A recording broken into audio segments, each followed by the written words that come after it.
जय जिनेंद्र। आज हम जैन धर्म की एक बहुत ही कह सकते हैं दिलचस्प और थोड़े रहस्यमयी सी अवधारणा पर बात कर रहे हैं, कल्प वृक्ष। हाँ, कल्प वृक्ष यानी वो इच्छा पूरी करने वाले पेड़। बिल्कुल। और हमारी ये चर्चा जो है वो पूरी तरह से जैन आगमों, आचार्यों की टीकाओं और जो दूसरे प्रमाणिक ग्रंथ हैं उन्हीं पर आधारित रहेगी। जी। हमारा मकसद यहाँ कोई कहानी सुनाना या चमत्कार को बढ़ा चढ़ाकर बताना नहीं है, बल्कि हम शास्त्रीय प्रमाणों से ये समझने की कोशिश करेंगे कि ये कल्प वृक्ष आखिर थे क्या, जैन ब्रह्मांड विज्ञान और कर्म सिद्धांत में ये कहाँ फिट होते हैं। हाँ, और ये कि ये कोई चमत्कार नहीं बल्कि एक तरह की नैसर्गिक व्यवस्था थी, है ना? बिल्कुल, सृष्टि चक्र से जुड़ी हुई। तो चलिए शुरू करते हैं। ये आइडिया ही अपने आप में कितना फैसिनेटिंग है कि ऐसे पेड़ थे जो मन की हर इच्छा पूरी कर देते थे। तो पहला सवाल तो मन में यही आता है कि ये कल्पवृक्ष आए कहाँ से? क्या किसी ने बनाया था? देखिए, जैन शास्त्रों में बहुत स्पष्ट कहा गया है कि इन्हें किसी ईश्वर या किसी निर्माता ने नहीं बनाया। अच्छा, तो फिर? ये असल में वो जो भोग भूमि नाम के विशेष क्षेत्र होते थे ना, वहां जो जीव रहते थे उनके पिछले जन्मों के जो बहुत ही उत्कृष्ट पुण्य कर्म थे, ये उनके उदय का, उनके फल का एक स्वाभाविक परिणाम थे। मतलब ये कोई ऊपर से मिला वरदान नहीं था, ये उनके अपने ही अच्छे कर्मों का नतीजा था। बिल्कुल, ये कर्म सिद्धांत का सीधा उदाहरण है। जैसा कर्म वैसा फल, एक प्राकृतिक व्यवस्था के तहत। ये बात तो पूरी सोच ही बदल देती है। लेकिन क्या ये वैसे ही पेड़ पौधे थे जैसे हम आज देखते हैं, आम, नीम जैसे? नहीं, यही ये बात और भी आप कह सकती हैं गहरी हो जाती है। शास्त्रों में इन्हें वनस्पति कायिक नहीं माना गया। वनस्पति कायिक नहीं, तो फिर क्या थे? इन्हें पृथ्वी कायिक जीव कहा गया है। पृथ्वी कायिक यानी जिनका शरीर पृथ्वी हो। जैन कोश है या आचार्य जिनसेन का महापुराण, ये ग्रंथ बताते हैं कि ये पृथ्वी रूप होते हुए भी जीवों को उनके पुण्य कर्मों का फल दे सकते थे। पृथ्वी कायिक, ये शब्द थोड़ा टेक्निकल सा लगता है। इसका क्या खास महत्व है?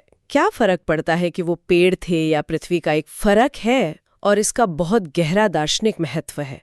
देखिए, अगर वो सामान्य पेड़ होते तो वो पूरी तरह जैविक नियमों के हिसाब से चलते। हाँ, ठीक है। अगर वो कोई देवता होते तो उनका देना या न देना किसी बाहरी शक्ति की मर्जी पर होता, कृपा पर निर्भर करता। लेकिन उन्हें पृथ्वी का एक कहकर जैन दर्शन ये स्थापित करता है कि ये जो सुख मिल रहा था ये पूरी तरह से एक आंतरिक कर्म आधारित घटना थी। अच्छा, सुख किसी बाहर वाले की दया पर नहीं था? नहीं, व्यक्ति के अपने ही जमा किए हुए पुण्य कर्मों का प्रतिबिंब था। ये जैन धर्म का जो मूल सिद्धांत है ना, आत्मनिर्भरता और कर्म फल की प्रधानता, उसको और मजबूत करता है। तिलोया परिणति ग्रंथ में भी ऐसा वर्णन आता है कि भोग भूमि में गांव नगर नहीं होते, बस कल्प वृक्ष होते हैं जो वहां रहने वाले युगलों की इच्छाएं पूरी करते हैं। कमाल है। तो उनका पृथ्वी का एक होना सिर्फ एक क्लासिफिकेशन नहीं है बल्कि एक कर्म सिद्धांत को प्रकृति से जोड़ने का एक तरीका है। तो अगर किसी ने बनाया नहीं तो क्या ये हमेशा से सृष्टि का हिस्सा थे, अनादिकाल से? बिल्कुल। जैन दर्शन तो यही मानता है कि कल्पवृक्ष सृष्टि के अनादि निधन काल चक्र का एक स्वाभाविक हिस्सा है। ये हमेशा से इस व्यवस्था में रहे हैं। लेकिन हाँ, ये हर जगह और हर समय नहीं पाए जाते। अच्छा। इनका अस्तित्व सिर्फ भोग भूमि कहे जाने वाले विशेष क्षेत्रों और खास कालखंडों तक ही सीमित था, जहां की परिस्थितियां उनके होने के लिए अनुकूल थीं। और ये बात फिर से याद रखनी जरूरी है कि कल्पवृक्ष खुद अपनी मर्जी से कुछ नहीं देते थे। हाँ, आपने कहा था निमित्त। हाँ, वो सिर्फ एक निमित्त थे, एक साधन। असल कारण तो भोग भूमि में रहने वालों के अपने पुण्य कर्म ही थे जो इन पेड़ों के जरिए फल दे रहे थे। इसे आप ऐसे समझ सकते हैं कि जैसे एक साफ आईना आपका चेहरा दिखाता है, कल्पवृक्ष उन जीवों के पुण्य को उनकी इच्छाओं के रूप में दिखा रहे थे। ये निमित्त वाली बात बहुत जरूरी है। इससे सारी प्रक्रिया कर्म सिद्धांत के दायरे में आ जाती है। लेकिन क्या ये वृक्ष हमेशा से थे और हमेशा रहेंगे? क्या ये व्यवस्था शाश्वत थी या टेम्पररी? नहीं, हर जगह शाश्वत नहीं थी।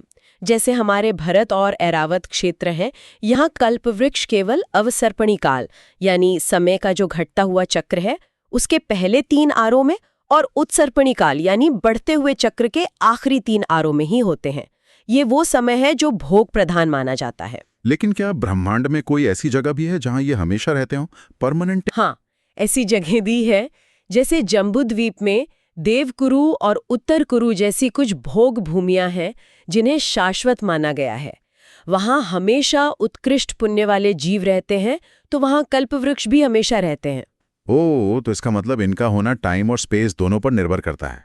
बिल्कुल, जहां भोग भूमि परमानेंट है वहां कल्पवृक्ष भी परमानेंट।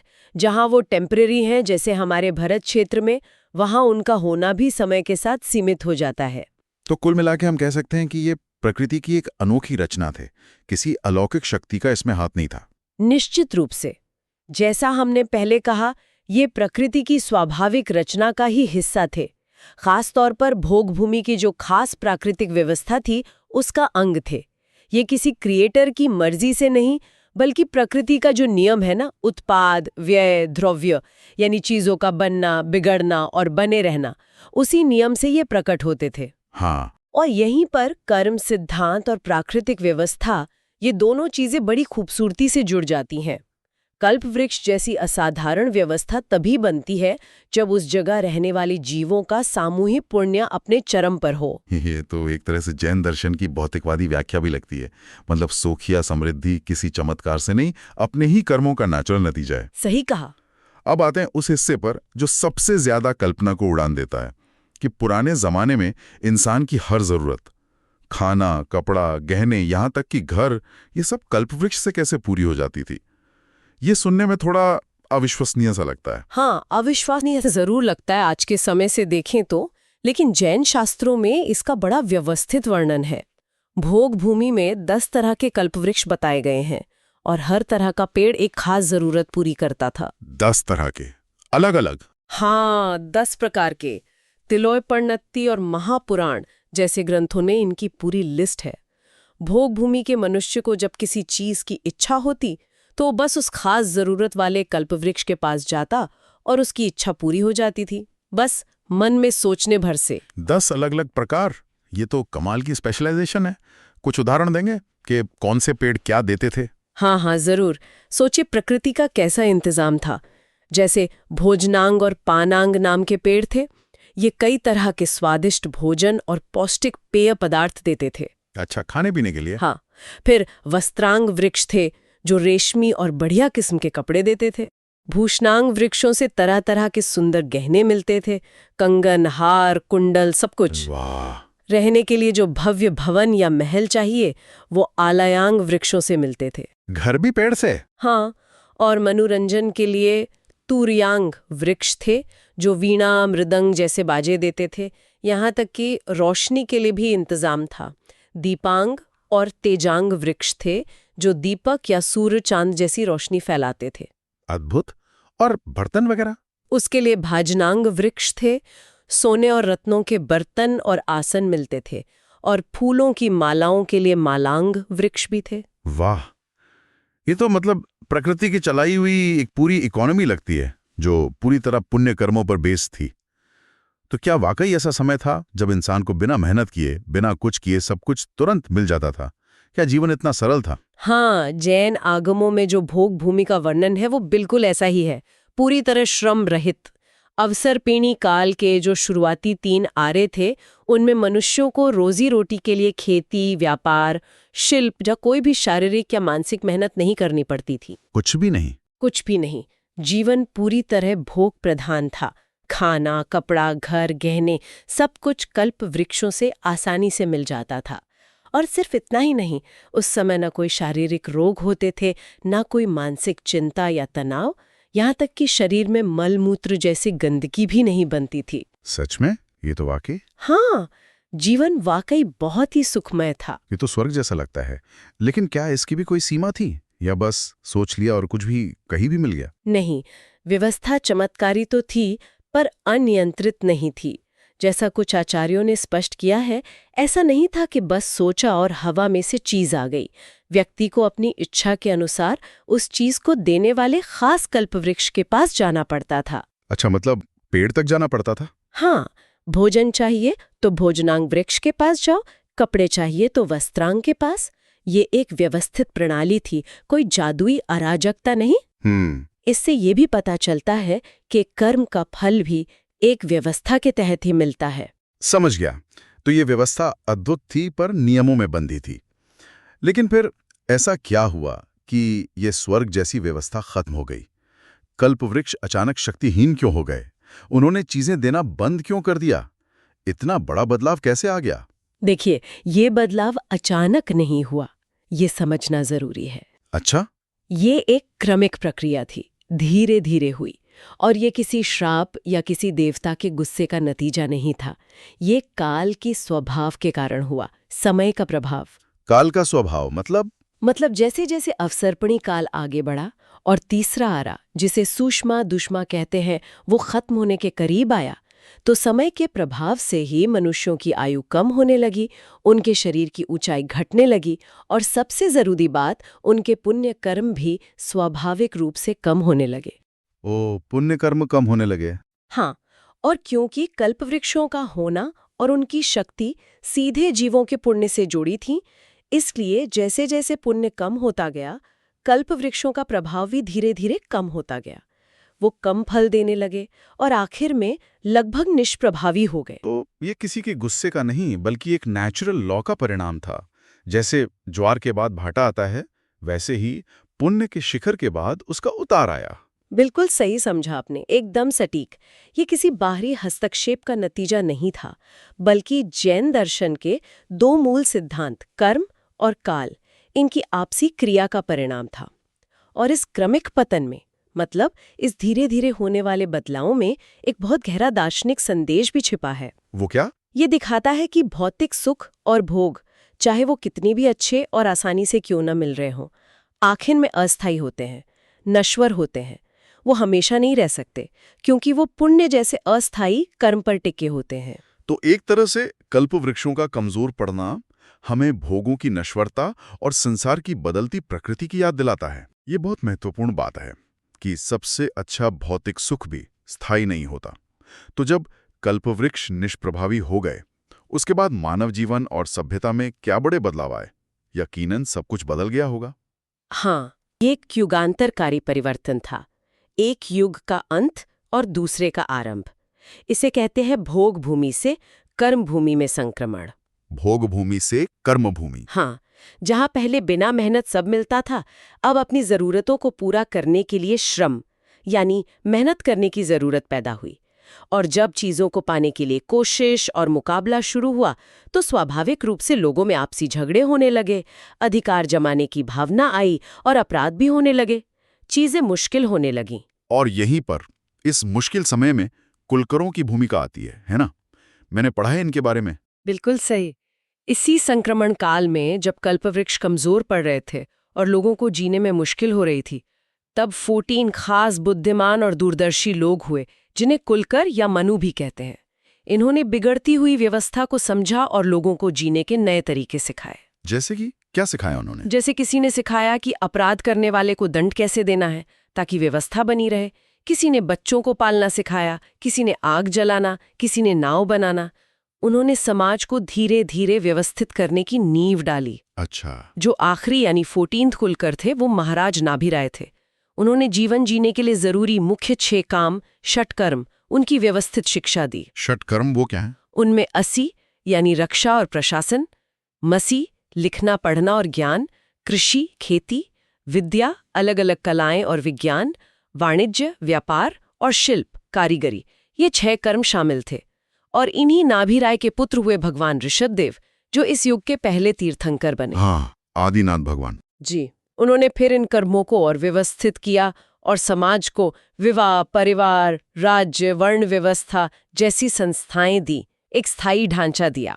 तो ये संक्रमण सिर्फ जीने के तरीके का बदलाव नहीं था, बल्कि पूरी सभ्यता का जन्म था, जो जरूरत और बुद्धि से पैदा हुआ। अगर हम भोग भूमि और कर्म भूमि की तुलना करें, तो मुख्य अंतर क्या थे संक्षेप में? कई स्तरों पर गहरे अंतर थे, जिन्हें समझना जरूरी है। पहला तो जीवन शैली। भोग भूमि पूरी तरह श्रम रहित थी, कल्प वृक्ष पर निर्भर। कर्म भूमि श्रम आधारित है, जहां षटकर्मों से आजीविका चलती है। ठीक है। सामाजिक व्यवस्था। भोग भूमि में कोई संगठित समाज, वर्ण, आश्रम व्यवस्था नहीं थी। कर्म भूमि में इन सबका उदय हुआ। सुख दुख। भोग भूमि में सिर्फ सुख था, कोई दुख या पीड़ा नहीं। कर्म भूमि में सुख और दुख दोनों का अनुभव होता है। हाँ, ये बड़ा अंतर है। मोक्ष की संभावना, और ये सबसे बड़ा और शायद चौंकाने वाला अंतर है। भोग भूमि के इतने सुख के बावजूद वहां से सीधे मोक्ष जाना संभव नहीं था। क्या मोक्ष नहीं, जबकि कर्म भूमि के संघर्षों और दुखों के बीच से ही मोक्ष का रास्ता खुलता है। ये तो वाकई विरोधाभास है। आध्यात्मिक स्थिति। एक और बात, भोग भूमि के जीव आध्यात्मिक विकास की शुरुआती अवस्था, जिसे असंयत गुणस्थान कहते हैं, वहीं तक पहुंच पाते थे। आत्म संयम का अभाव था। कर्म भूमि में ही संयम, तपस्या, ध्यान से आत्मा को शुद्ध करके ऊंचे गुणस्थानों और आखिर में मोक्ष तक पहुंचना संभव है। कमाल है। जहां सब सुख था वहां परम लक्ष्य मोक्ष नहीं मिल सकता था, और जहां दुख और संघर्ष है वहीं से मुक्ति का रास्ता है।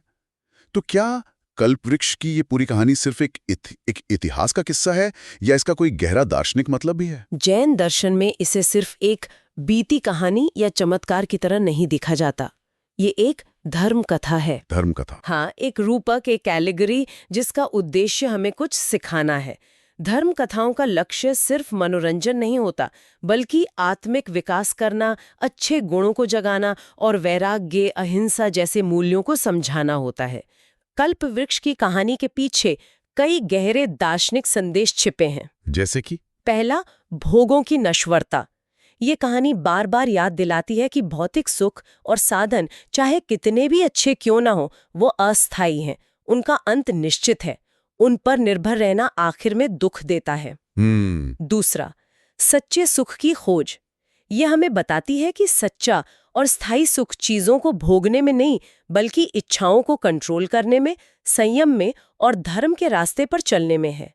भोग भूमि का उदाहरण दिखाता है कि चरम सुख भी आत्मा को बांध सकता है, जबकि कर्म भूमि का संघर्ष मुक्ति का दरवाजा खोल सकता है। सही बात। तीसरा, धर्म ही सर्वश्रेष्ठ कल्पवृक्ष है। जैन दर्शन में अंततः धर्म को ही सबसे बड़ा कल्पवृक्ष, परम कल्प कहा गया है। धर्म को क्यों? क्योंकि धर्म ही हमें मोक्ष रूपी वो शाश्वत और परम सुख दे सकता है जो किसी भी सांसारिक इच्छा की पूर्ति से कहीं ज्यादा ऊंचा और स्थायी है। ये वाकई सोचने पर मजबूर करता है कि जिसे हम स्वर्ग जैसा समझते हैं, वो आध्यात्मिक नजरिए से आखिरी मंजिल क्यों नहीं है। अब एक काल्पनिक सवाल जो शायद कई लोगों के मन में आता होगा, अगर मान लीजिए आज के जमाने में किसी तरह कल्पवृक्ष वापस आ जाएं, तो क्या होगा? क्या इंसान और भी आलसी और इच्छाओं का गुलाम नहीं बन जाएगा? शास्त्रों के विश्लेषण से क्या लगता है? देखिए, शास्त्र सीधे तौर पर इस व्हाट इफ सिनारियो का जवाब तो नहीं देते, क्योंकि कालचक्र के हिसाब से अब भोग भूमि का समय नहीं है। लेकिन अगर हम कल्पवृक्ष कथा के स्वभाव को और इंसान की प्रवृत्ति को देखें, तो ये अंदाजा लगाना मुश्किल नहीं है कि हाँ, ऐसा होने पर इंसान की भोगों और इच्छाओं के प्रति लगाव और बढ़ जाता। अच्छा। भोग भूमि का मूल स्वभाव ही श्रम रहित जीवन था। अगर आज वो व्यवस्था लौटे तो आलस्य, प्रमाद, जड़ता का बढ़ना स्वाभाविक होता। और जैन दर्शन हमें सिखाता है कि इच्छाएं अनंत हैं, एक पूरी होती है तो 10 नई पैदा हो जाती हैं। हाँ, ये तो है। कल्पवृक्ष शायद भौतिक इच्छाएं तो पूरी कर देते, लेकिन वो इच्छाओं की जड़ यानी तृष्णा उसे खत्म नहीं करते, बल्कि उसे और सींचते। तो हाँ, मुझे लगता मनुष्य इच्छाओं का और ज्यादा गुलाम बन जाता। ये तो एक अजीब विरोधाभास है। इच्छाएं पूरी भी हो रही हैं और गुलामी भी बढ़ रही है। बिल्कुल, और ये इस कहानी का एक बहुत जरूरी दार्शनिक पहलू है। कल्पवृक्ष भौतिक रूप से इच्छा पूरी करके फौरी सुख देते हैं, लेकिन आध्यात्मिक रूप से वो इच्छाओं के बंधन को और मजबूत करते हैं। ये एक तरह का मोहक जाल है, एक भ्रामक सुख जो इंसान को सच्चे और स्थायी सुख यानी आत्मस्वतंत्रता और मोक्ष के रास्ते से भटका सकता है। तो अंत में अगर हम सार निकालना चाहें तो जैन धर्म इस पूरी कल्पवृक्ष की कथा से हमें इच्छाओं, संयम और परिश्रम के बारे में क्या गहरा संदेश दे रहा है? ये पूरी कथा जैन दर्शन के उस मूल विचार को ही पुष्ट करती है कि हर जीव अपने भाग्य का निर्माता खुद है। मोक्ष या मुक्ति किसी बाहरी शक्ति की कृपा या वरदान से नहीं मिलती, बल्कि अपनी ही साधना, अपने ही पुरुषार्थ, अपनी ही मेहनत से मिलती है। इच्छाओं के बारे में संदेश ये है कि उनकी पूर्ति में क्षणिक सुख है, पर वो बंधनकारी है। जैन धर्म सिखाता है कि इच्छाओं को बढ़ाना नहीं, बल्कि उन्हें रोकना, सीमित करना और आखिर में उनसे मुक्त होना ही स्थायी शांति का रास्ता है। संयम का महत्व? संयम का महत्व इससे साफ है। भोग भूमि में सब सुख थे, पर संयम का अवसर नहीं था, इसलिए मोक्ष भी नहीं था। सच्चा सुख भोगों से हटने और इंद्रियों पर नियंत्रण यानी संयम में है, जो कर्म भूमि में ही संभव है। और परिश्रम? और परिश्रम का औचित्य इस बात में है कि कल्पवृक्षों का जाना और कुलकरों का श्रम सिखाना हमें बताता है कि मेहनत सिर्फ पेट भरने का साधन नहीं है। ये व्यक्ति को आत्मनिर्भर बनाती है, जिम्मेदार बनाती है, नैतिक बनाती है। कर्म भूमि में मेहनत और संघर्ष से ही व्यक्ति वो गुण जैसे तप, त्याग, सहना विकसित कर पाता है जो मोक्ष के रास्ते पर चलने के लिए जरूरी है। इसे अगर हम निमित्त उपादान की थ्योरी से देखें तो कल्पवृक्ष सिर्फ निमित्त कारण थे, बाहरी साधन। हाँ। वो इच्छाएं पूरी कर सकते थे, लेकिन आत्मा जो उपादान कारण है उसे खुद अपने पुरुषार्थ से, अपनी कोशिश से कर्मों को खत्म करके ही मोक्ष पाना होता है। निमित्त कितना भी ताकतवर हो, उपादान की योग्यता और कोशिश के बिना काम पूरा नहीं होता। तो कल्पवृक्ष की यह अवधारणा सिर्फ एक पुरानी कहानी या कल्पना नहीं है, बल्कि जैन ब्रह्मांड विज्ञान, कर्म सिद्धांत और मोक्ष के मार्ग को समझाने वाला एक बहुत ही गहरा मल्टीलेयर्ड रूपक है। यह हमें दिखाता है कि चरम भौतिक सुख भी आध्यात्मिक तरक्की की गारंटी नहीं है, बल्कि शायद एक बाधा भी हो सकता है। बिल्कुल सही कहा आपने। सच्चा सुख और सच्ची आजादी बिना मेहनत के मिलने वाले भोगों में नहीं, बल्कि अपनी इच्छाओं पर काबू रखने और धर्म के रास्ते पर चलने के लिए किए गए पुरुषार्थ यानी अपनी कोशिश में है। व्यक्ति अपने सुख दुख और अपनी मुक्ति का निर्माता स्वयं है। ये हमें सोचने पर मजबूर करता है, क्या अपने पुरुषार्थ से, अपनी मेहनत से हासिल की गई एक छोटी सी सफलता उस अपार भौतिक समृद्धि से ज्यादा कीमती और संतोषजनक नहीं है जो हमें बिना किसी कोशिश के मिल जाए? इस पर विचार जरूर कीजिएगा। आज की इस गहरी चर्चा में शामिल होने के लिए धन्यवाद। जय जिनेंद्र। जय जिनेंद्र।